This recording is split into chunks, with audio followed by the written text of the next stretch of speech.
કેમ છો લાલાઓ?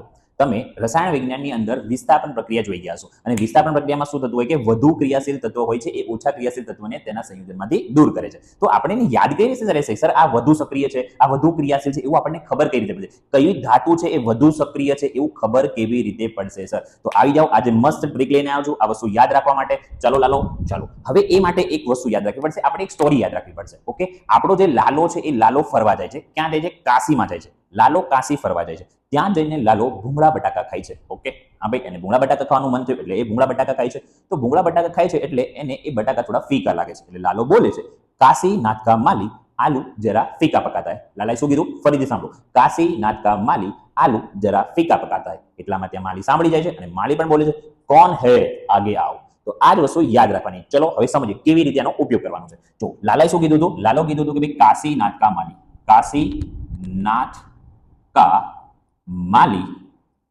आलू जरा फीका पकाता है.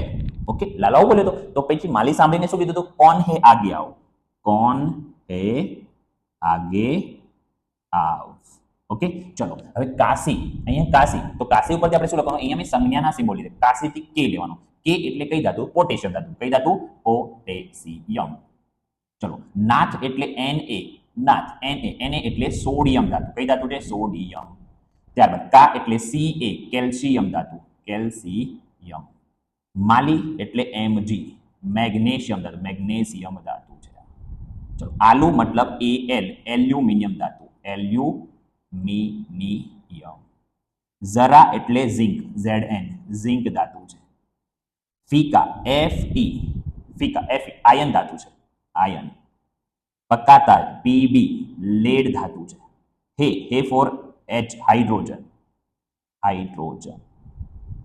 કોન મતલબ Cu, કોપર ધાતુ છે. હે એટલે Hg, પારો. ઓકે, આગે એટલે Ag, સિલ્વર. આવ મતલબ Au, okay, gold. Okay, gold, સોનું.